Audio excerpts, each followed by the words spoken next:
fiancé and his family demanded I sign a prenup with no infidelity clause, excluded my brother because it's their son's special moment, and threw a tantrum when I invited some guests, so I sprinkled some more drama and cancelled the wedding, and now he is begging me to come back. So, my fiancé and I have been together for 3 years and engaged for literally 1 month, and within this 1 month, it has been low-key hellish and stressful.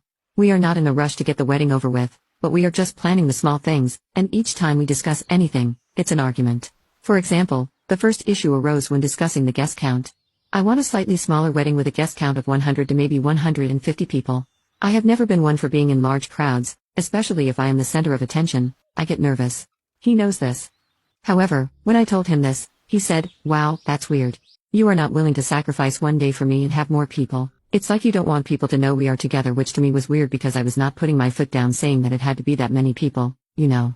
Later on, that same day, I guess he told his mother because she called me and said, "Oh, I am just calling to see if you have a problem with any of us on this side of the family because, with a small guest count of 150 people, we won't all be able to show, so why is that?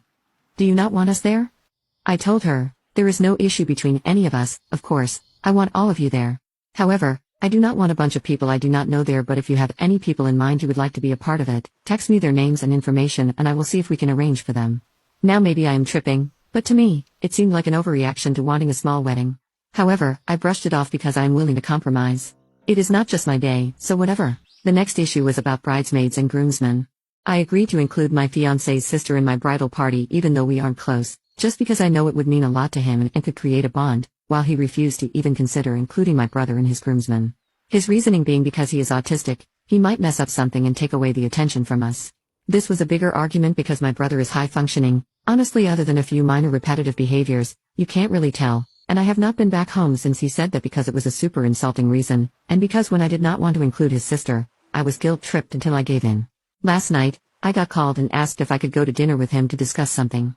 I was under the assumption that he would either apologize or break the engagement off because we were on very minimal contact. Well, I was wrong. When I got to the dinner, he and his parents were there looking as if someone had died, very gloomy and serious, you know.